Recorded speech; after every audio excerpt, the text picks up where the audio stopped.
Welcome to the Angletopia podcast, where we explore British travel, history, and culture. I'm your host, Jonathan Thomas. Beneath Britain's fields and hills, and under the haunted barrows, the ruined abbeys, the old hill forts and castles, there is gold. Or so people have believed and told each other for 1,000 years. Today, we're going to dig into one of the richest themes of British folklore there is, the legends of buried treasure. Not the real hoards in museum cases, though we'll talk about those too, but the imagined ones, the ones guarded by dragons and demons and little black hens, cursed so that one small mistake brings ruin, promised in dreams, whispered about for centuries in villages where everyone knew that a great treasure lay somewhere out there in those fields. If only you could find it. My guest has gathered hundreds of these stories together for the first time. Jeremy Harte is the folklorist and curator of Bourne Hall Museum in Surrey and one of the finest writers on the uncanny side of the English landscape. He's the author of Cloven Country, The Devil in the English Landscape, and Travelers Through Time, A Gypsy History, and a winner of the Catherine Briggs Folklore Award. His new book, out published this month by Reaktion, is Treasures Unearthed, Buried Wealth in the English Landscape. Here it is. And it argues wonderfully that these stories were never really about the gold at all. Jeremy, welcome to the Angletopia podcast. So, Jeremy, before we start digging, tell us about yourself. You're a folklorist drawn to the landscape and to stories of other worlds, and you curate a museum in Surrey. So, how did you come to spend your life chasing these legends of the English countryside? Well, 35 years looking after a museum has given me a certain acquaintance with old things found in the ground. And in fact, emotionally, and a lot of the book is actually about emotions. I was taken back to the time when we actually had an old lake surface exposed. It had dried out. Some metal detectors had been mooching around. And one of them kind of came in and went, Here, yeah, can you get me a coffee? I got him a coffee. It's only at that point that I noticed that he was sitting in between me and the door as he got out this little package and very, very cautiously unwrapped it. And there was an Iron Age gold coin. And looking at gold and looking at it in that context, he was quite, I could never have seen him again if I kind of reached out a hand, put it over it and went, excuse me, I think you'll find that actually belongs to the council whose land you were detecting on. It was a point at which I said, that's wonderful, you find a lot of stuff like that, and it's like gave him essentially free license to work over the site, provided he told us what he found. But it had been anything else. It'd been a Roman brooch. If it'd been a kind of standard, hoard of 4th century, bronze coins, that would have just been archaeology. It was the gold that made that different emotive feeling, and I thought I ought to be exploring that a bit more. You've written about the devil in the landscape. You've written about gypsy in history, about fairies and holy wells. So what drew you specifically to the buried treasure, and how long have you been gathering these stories? We were talking about it in lockdown. Hampstead Heath was our walk of choice. The great English thing was that, you were allowed to bubble and you were allowed to walk. This is at a stage where you could actually get on a train and go into the London outskirts and meet people. So Hampstead Heath at that point was actually a large brown splodge because quite a lot of Londoners were going for a walk. But as we talked it over, I was kind of kicking ideas over. And again, it was one of those points. It's almost like, you found a resistance. You found, gold, treasure. Well, what does people know about treasure? Well, dragons, kings, magic. And it was like, my God, this is a point where everything converges. I ought to be doing some more thinking about this. And it took about, not incredibly long, 6 months to a year. People kind of go, well, how do you find all of this stuff? But one of the things about folklore scholarship is that years and years have been spent essentially indexing because, the guiding principle, certainly for a certain old-fashioned, perhaps, kind of folklore research, is just to highlight everything that resembles everything else, classifying it. Some of the great treasure stories, like the Peddler of Swaffham, have got their own classification number in the Arm Thompson system. It's there for you if you work it through. And the great folklore classics in Britain are all written really like 19th, early 20th century. So they're accessible. I could sit there pulling up one treasure story after another and then trying to work out what I had apart from a heap of stuff. So here's a line from the book that stopped me. You say treasure is so potent it doesn't have to exist to destabilize human life. that most of the hoards in the book will never be found because they were never there. So make the case for us. If these stories aren't really about gold, what are they about? They're about taking over people's lives. And although I didn't um, go out of folklore into popular culture, I spent a lot of time reading up on things like Oak Island and the modern treasure obsessions.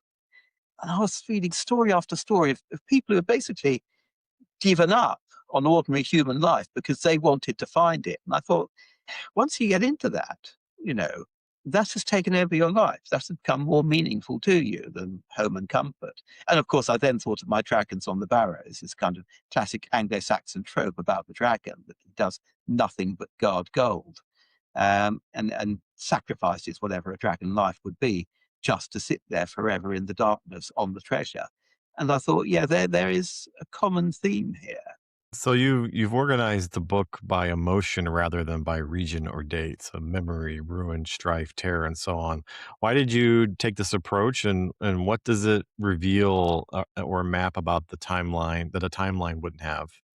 I think when you're kind of working on a folklore book, firstly, this sounds, a little bit like, oh, we know better. There's been a great tradition of like the folklore gazetteer. And this is great stuff if you're traveling the country. I mean, some of them are actually designed as road books. You can skid to a halt in a village and lean out the window and say, excuse me, nice lady walking your dog. Can you tell me all about the stone or all about the ruined abbey? Um, but that doesn't kind of go to the heart of what makes people tick. It's still superficial because it's not excavating down to what makes a story memorable. And the answer with a lot of it, I think, I mean, the great advantage also about folklore, unlike almost any other, discipline, you are both dealing with the material and you're in the material because, of course, in order to talk about folklore, you have to retell the stories. Um, so you're kind of getting into the story and seeing what makes it work. And this is where, I mean, one of the great things about, I have a job where I have to talk to lots of small children. Uh, you can try out an awful lot of stories and see where it's going to. And I would hate not to have that. I would hate not to have the audiences that I've been able to talk to, because very often the work of putting together a presentation makes you think a lot more, I think, than if you're just sitting in a study. But no, it was the driving story force behind it, which I found to be these particular emotions. And obviously, there's a certain amount of overlap. Some months went under ghosts, some months went under wars. But you could follow stories that were dominated by one particular theme and often dominated by one particular punchline. Um, you know, I only have to hear, I will, I will, I will. And I remember that farmer being driven screaming by the ghost. He's defrauded from the gold. So let's start where the book starts, with the treasures that are real. Some legends seem to have come spectacularly true. So tell us about a case like the Curedale hoard on the banks of the Ribble, or the Golden Cup dug from the Rilliton Barrow in Cornwall. Do you find that some of these local stories actually matched buried gold Yeah, legends? yeah. And one of the things that you find, again, if you work with the archaeology, and British Museum has published some wonderful stuff on horns. Um, it's a complete opposite of the folk approach. This is a total lack of interest in the haunted atmosphere most of the time, and the fascination in what sort of bag it was buried in. But there have been an awful lot of buried treasures out there. Of course, the thing you tend to forget when you're talking about, the finds made Curedale hoard was in 1840s. Like the last 150 years. Um, that's only the fag end of huge treasure deposits. In our time, big Roman deposits have come to light, and yet people have been digging up Roman deposits ever since the 5th century. The Anglo-Saxon Chronicle just assumes that the landscape is dotted with them. So one of the motivating factors is quite genuine, that there has been a lot of real gold coming out. But historically, all of this stuff is found completely by accident. And the Curedale hoard is just found by a bunch of labourers who are trying to, straighten out the course of the River Ribble and come across what is apparently the treasure chest of a 10th century army. And so, in your book, you're quietly skeptical about those legends predicted it stories. So Oh, you yes. point Yeah. out that we almost never hear about that tradition until after the find has been made. So what's really going on there? Is memory doing something creative after the fact to sort of justify the story? And there's an element there, I think, of revenge on the gentleman. When stuff is found in archaeological digs, fair enough, everybody turns up.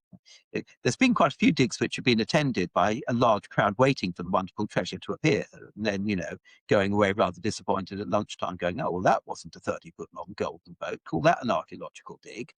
Um, but there's also a kind of we knew about it all the time.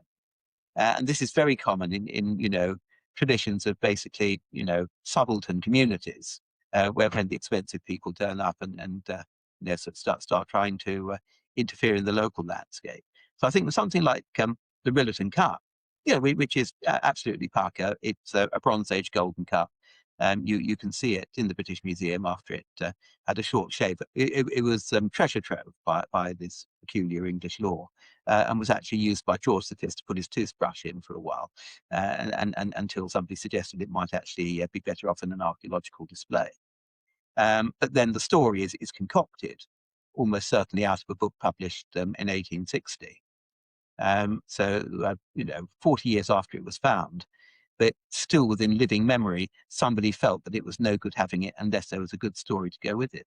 The curiosity is the gold cape at Mold, Bronze Age gold cape, where although a lot of people I know have kind of, it's all post-excavation traditions, so many people said that they had seen a golden ghost, I put all of that in, and I kind of reserve judgment. But of course, it's a ghost, not a tradition. What ghosts do is another department entirely. So there's a lovely example in the book.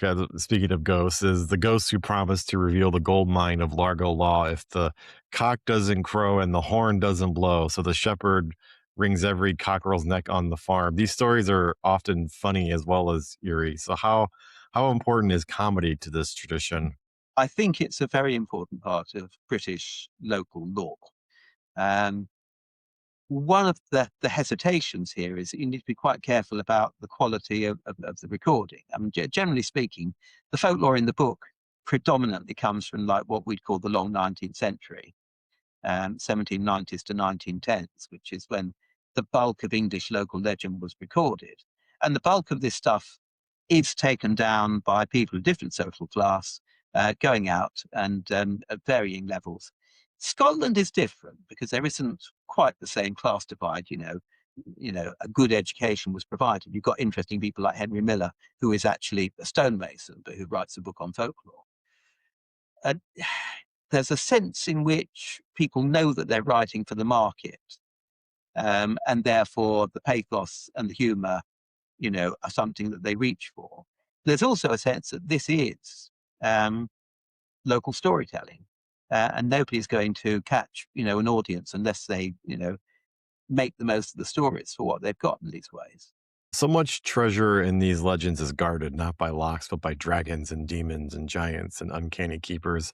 There's the Iron Castle full of gold beneath Ruborough Camp, and it's with its single door that only opens at the full moon. So, why did the imagination surround buried gold with monsters and elaborate Yeah, what spells? I love is the guy at Rubra who leans on his, build up while he's doing a hedge and says, "Oh yes, um, castle's full of gold," and the antiquarian kind of goes, "Well, why do you dig it up?" But, and there's always this but, and you realise that in some ways, and probably, at some level of consciousness, people always put in, that little rider as to why they can't simply go off and make themselves rich. And of course, the whole thing is an internal illogic anyway. I mean, if you actually knew where some gold was buried that you could get your hands on, the last thing you're going to be doing is leaning on a ditch, saying to an antiquarian where it's to be found. It's like, excuse me, can I borrow that tool? I'll be back shortly.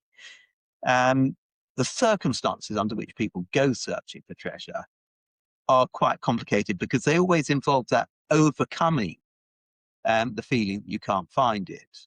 You've either got to feel, well, you might be the person chosen by destiny, or it's quite frequently it's a group outset. Nobody wants to let the others down, so they all kind of sign up for a syndicate. I mean, it interested me historically because there's been excellent book written on German treasure hunting, the magical syndicate, where you get in a guy who can tackle the guardians, and who knows where it is, and the rest of you just do the digging work. That's like a classic English 16th century thing, dies out in the 17th century, whereas in Germany it went on right into the 19th century. And you're kind of going, what sort of changing social circumstances are being represented there? So my favorite guardians are the birds. You've got examples of the black hen brooding on a crock of money, the cockerel that mustn't crow. There's the tale of the man who tried to shove the little black hen off her treasure and got hurled across the room. So what's going on with these humble, absurd, unbeatable little guardians? Well, there's definitely imaginative play with the idea of domestic animals. Nice, because there's also the cats. They're sort of cute little cats that you really shouldn't mess around with. Some of the dogs are not savage at all, but they're like lap dogs. Until you get closer to them, it's this odd relationship with the supernatural. I mean, there are other stories about black hens in the magic cycles, that the servant who opens the magician's book, Sorcerer's Apprentice style, raises, again, a little black hen and chicks. What could be more innocent than that? And they get bigger and bigger and less innocent. There is something. Yeah, but of course, when people talk about witches and their imps, they're always little animals. Don't interfere with the little pets of little old ladies. Seems to be one of the morals here. And then there are the fairies, who don't guard the gold so much as trick you out of it. The diggers driven off again and again by sudden hail and lightning, or who lever up the great stone only to find it standing untouched the next morning, the ground healed over. How did fairy belief shape treasure hunting? I think that if we were, going back to the 16th century, we would find an awful lot more of it. Again, it's one of those mysteries that, certain categories of belief are absolute common sense for one generation. And then at some point, they just slip out of the imaginatively possible. I mean, we know people taking fairies seriously into 16th century because an awful lot of cunning folk, domestic magicians, mostly the women, included them in their repertoire. And of course, one of the things that cunning folk were asked for, but I think, it's in the top 5 things, up there with curing illness and taking out contract killings, was, can you find treasure? How they managed, a conspicuous inability to find treasure. It's one of these difficult questions about how they made a living at all, but it's an awful lot to do with charisma. And so you trace the how the cast changes over the centuries. You've got dragons and giants, they have their hour, then fairies and demons, then ghosts, each giving way to the next. What does that turnover tell us about how belief itself evolves? Well, think about the kind of legendary belief that we're looking here. It's always balanced between, oh, it could be true, or it like, no, I come off it, come off it. Well, but here's the evidence for it. Um, if it's absolutely literally obvious, it's not a legend at all. It's just a piece of local history. If it's completely fictitious, it's a fairy tale and you're just telling it to the kids. But it has to be the kind of thing that you can announce in the pub and there will be a kind of lively discussion with people sort of banging down their pints on the table and going, well, bits of it could be true. Or it could actually be, a misunderstood reference to something else. And people can only hold so many things at once in that kind of category of stuff that could be true. I mean, it's interesting when you look at these surveys of what people are prepared to believe in. Um, you see that what were clearly, part of the mental landscape, and you go back to Old English period, there's a whole category of supernatural beings that just disappear because people stop talking about them. There's also nuances of belief. We find it now much, much easier to believe in anything to do with the past. All our ghosts are ghosts of people who once died, as opposed to just like spooky things out of nowhere. That gives a grounding. That's got the kind of reality feel to it. And that's why we accept it. I mean, the remaining ethnographic communities with the whole tradition of completely independent supernatural beings are not interested in the past. They're still kind of, oh well, my dad's time, and that's it. We've got these hundreds of years behind it, and for a lot of people, I think the deep past has a quality of the supernatural. It's a place where you can believe in anything. I mean, this is why people now are in love with the gold of the Knights Templar. They're kind of real, they're historical, but they're in the past. So they're like almost mythical heroes. So a lot of the treasure buried in your book is buried in times of upheaval, war, the Viking raids, the dissolution of the monasteries. There are the golden gates of abbeys thrown into ponds or hidden in tunnels as the king's commissioners rode up. How does real historical trauma get folded into this treasure lore? Slowly, and that's the difference between memory and social memory. I mean, I was fascinated by this, of course, my professor response. So, the dissolution of the monasteries is recorded historically, basically day by day. People were turning up with notebooks to the big abbeys and making a record of essentially the abbey treasures. I mean, almost everything was on display simply because it's much easier to have it on display and have a bloke in a little room looking after it and putting it away somewhere where it could get nicked from and you wouldn't know about. So, in fact, what happened to the stuff is pretty well recorded. Henry VIII and Edward VI were neither of them likely to kind of go, oh, I don't know what happened to that £100 worth of gold that we were expecting from so and so abbey. Where there were cases, it was quite obvious. By and large, most of it was done by dodgy accounting rather than by hiding gold in the ground.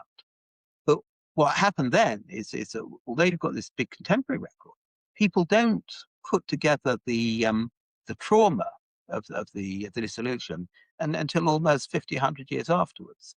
It's not until well into the 17th century that you get the tropes of the monastic ghost, you get people mooching around ruined abbeys for the atmosphere, you get people telling the stories about the buried treasures, you get people talking about ghost monks. And I think that's the difference. If you're knocked off the front of a bus, you have trauma from, moment one. You don't like buses. Even with a modern phenomenon like the First World War, it took people 10 years to figure out whether they were traumatized by the First World War or not. There's, of course, sort of pause afterwards. And only, gradually does society mull over things and then actually come to a collective conclusion, was that bad or wasn't it? It's a very, very odd phenomenon. And folklore is part of that. The stories that we tell about something influence how traumatized we are by it or not.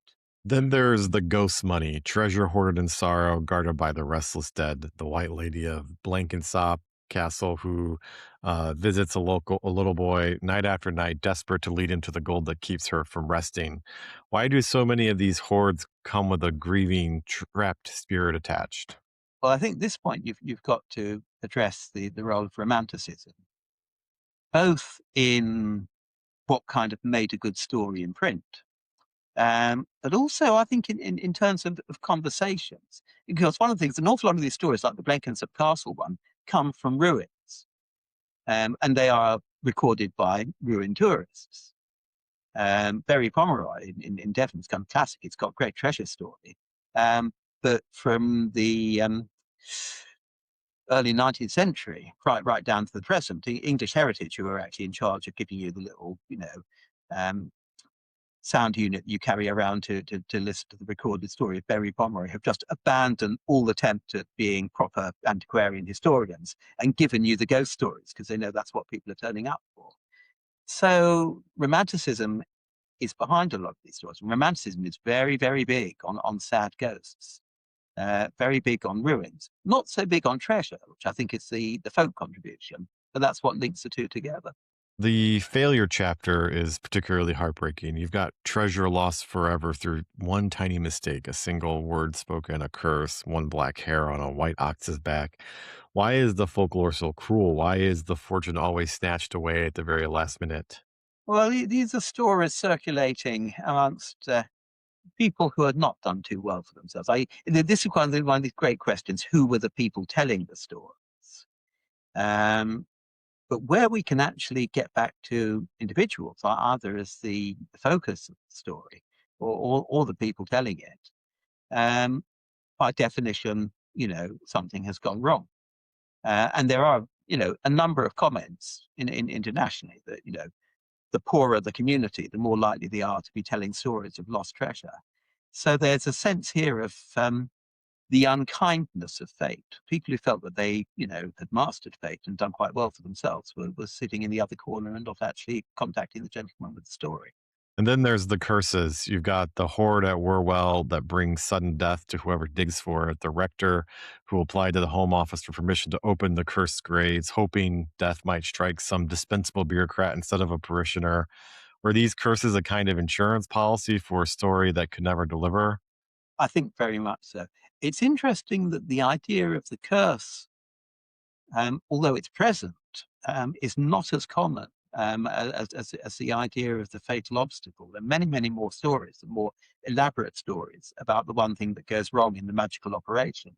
Magicians, of course, are always big on you have to do it absolutely right. And if you don't do it absolutely right, it's not going to work because it gives them a kind of insurance clause. I think you'll find that you didn't actually say that word correctly. Um, and it's interesting emotionally again that the idea of the curse is not one that speaks to a lot of people in 19th century England. I think it had kind of dropped out of their moral vocabulary. It's still there in a few remnants of us. The other thing is that, any folk corpus has got stories lingering in it from an older time. It's kind of got, the first adumbrations of news stories. It's never quite stratified. Of course, people tell what they know. It's only slowly that things like curses, which I suspect were a much stronger Elizabethan theme. You look at actual, Elizabethan trials for people cursing each other in the street.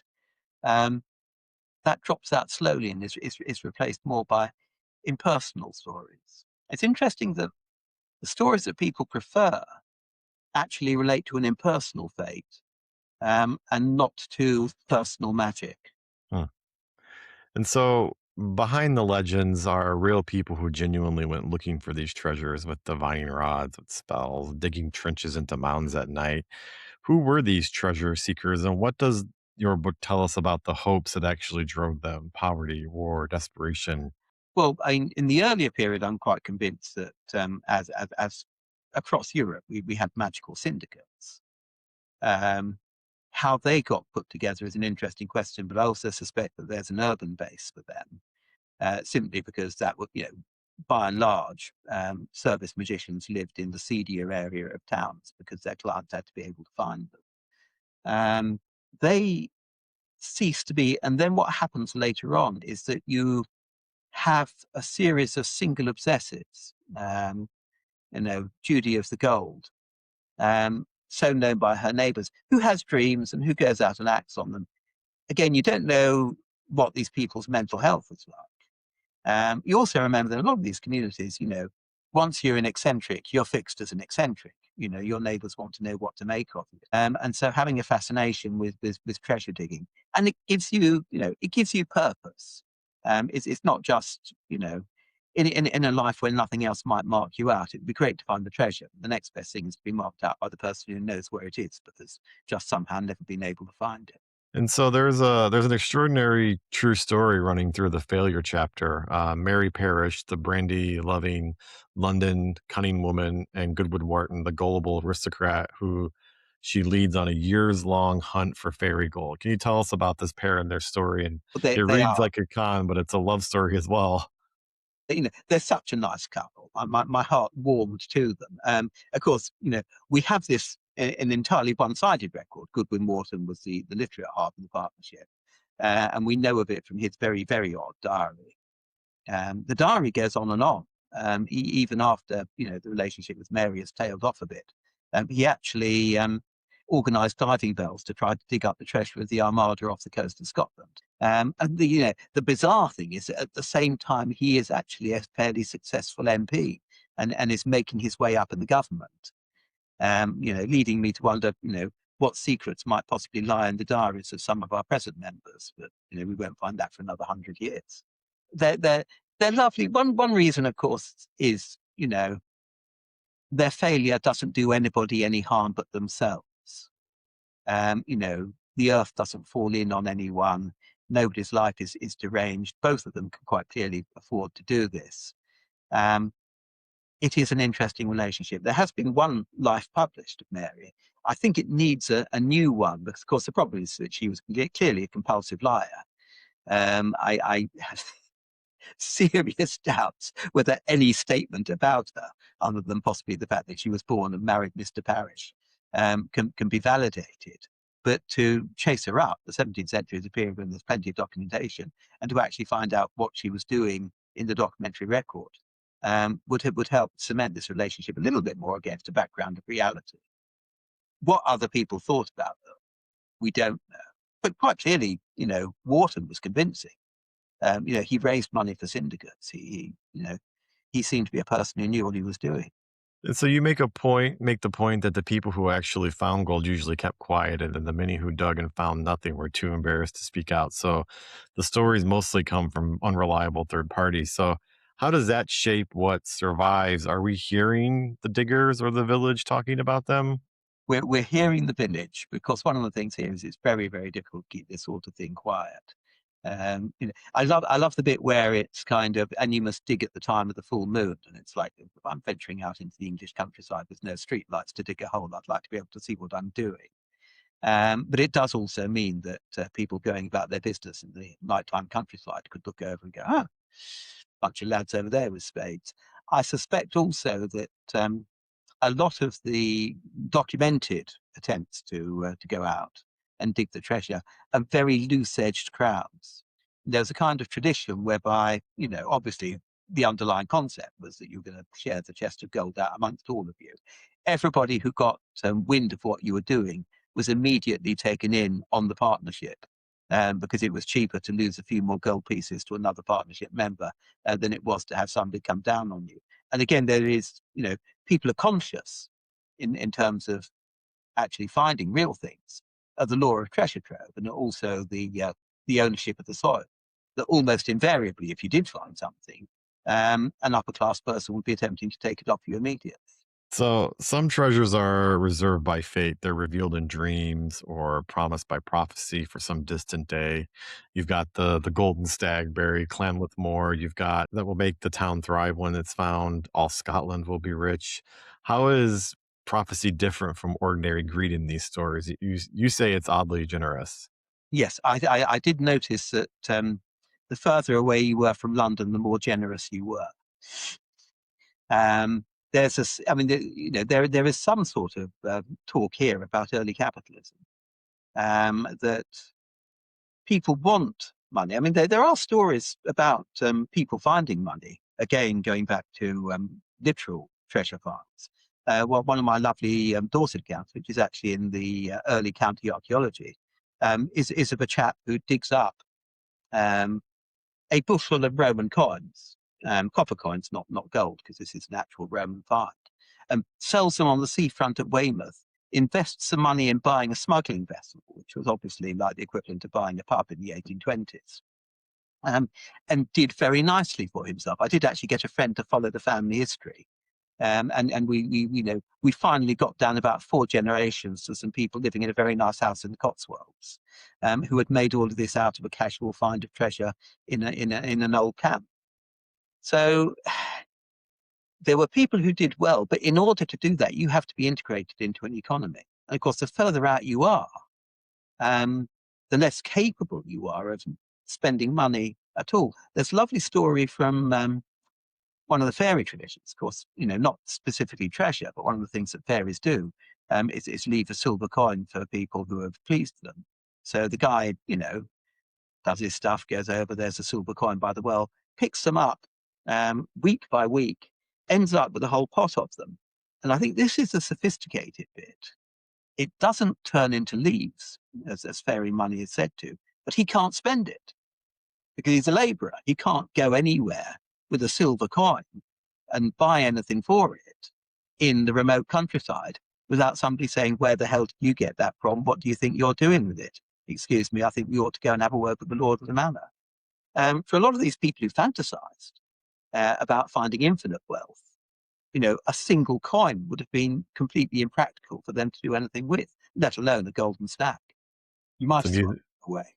It's amusing to think because anybody finding a massive hoard of money today would immediately have the same issue if they went to the bank to try and deposit it. Well, where'd this money come from? I mean, Yeah, yeah, and so at the heart of the book is this idea that we find treasure. To find treasure is to be utterly transformed. You're made free of who you once were. To be rich, as one of your old countrymen has put it, is really euphemism for never having to work again. Is that the real fantasy underneath it? Not gold, but escape? yeah. But the fantasy is to become a gentleman. And of course, gentlemen are conspicuously visible in the countryside as people who wander around having, no apparent need to work at anything whatsoever, which of course is why they can go around collecting folk tales. And so your book ends on a haunting note. The gardener at Wallingford who dug for buried treasure in his spare time until one day they found a fresh hole, his spade and his gloves beside it, and the man himself was never seen again. Why in there? What did you want that last image to leave us with? I just loved that sense that, he'd disappeared. And it was almost like, if I'd been giving a talk, it would have been time for me to wave bye-bye and disappear behind a curtain and go out the back. It was driven also by the fact that although obviously I wasn't in the position to, go everywhere where the treasure was buried, I did go to Wallingford. I had a lovely day out wandering in the castle grounds. And, I could just sit there imagining that little hole in the ground. It was so vivid in my mind's eye, I thought I had to stop there. And so this longing for buried treasure hasn't gone away. Today it wears headphones and carries a metal detector. Do you see today's metal detecting hobby as a direct descendant of these old treasure legends? Are detectorists in the field the same people at heart, trading stories and legends about where there might be a Iron Age hoard as the men who dug into barrows by moonlight? Yes. Yes and no. Um, yes, because the desire to kind of validate yourself by finding something. You hear about people who, by sheer good luck came across, the classic discoveries, and you kind of go, it would be nice to be one of them. But also, just what drives you when you're doing detecting is precisely, you know, there's going to be something not that far. I mean, archaeologists and metal detectors, it's a lovely relationship. Each still sees the different signs being a bit of the other to them. I mean, it's significant, in fact, that by and large, any metal detector who is in it for any length of time, despite subscribing to Treasure Seeker, um, is going to be interested in everything you find in that kind of classical archaeological way, where any little curiosity, and also you have to you know cover everything. Because it might turn out to be interesting. You might not even know that it's interesting until you talk to somebody. So it's the archaeological mode where it's the meaning rather than the Boolean value.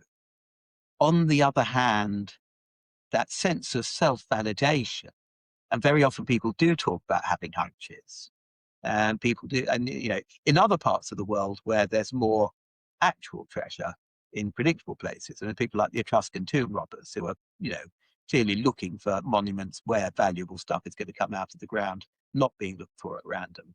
They often do have the whole treasure mythology behind them. They hear ghosts, they follow ancient clues. Um, there is that sense in which they have a different, and they pride themselves on having a different relationship with the past from the archaeologists because they're keyed into the local landscape and not just outsiders. And so I have to ask you about Detectorists, Mackenzie Yeah. Crook's beloved comedy about two friends sweeping Essex fields with their detectors, mostly turning up ring poles and buttons while dreaming of Saxon gold. It feels like it captures exactly what your book is about. The yearning matters more than the find. Have you watched it and does it ring true to Yeah, you? yeah, and it did underlay, my understanding of Goodwin, Wharton, and Mary Parrish. I mean, they always struck me as basically detectorists, only without the tech. Um, Human relationships, in a way, was an underlying theme because um, they trusted each other. And the thing I noticed about a lot of my treasure hunting syndicates is that they were obviously doomed to failure because the guys were all looking at each other and didn't trust each other a button. who was going to run away with the treasure first. You think, well, that's a pretty disastrous way to start any project, let alone one involving increasingly dangerous holes to find something you aren't going to find anywhere in the first place.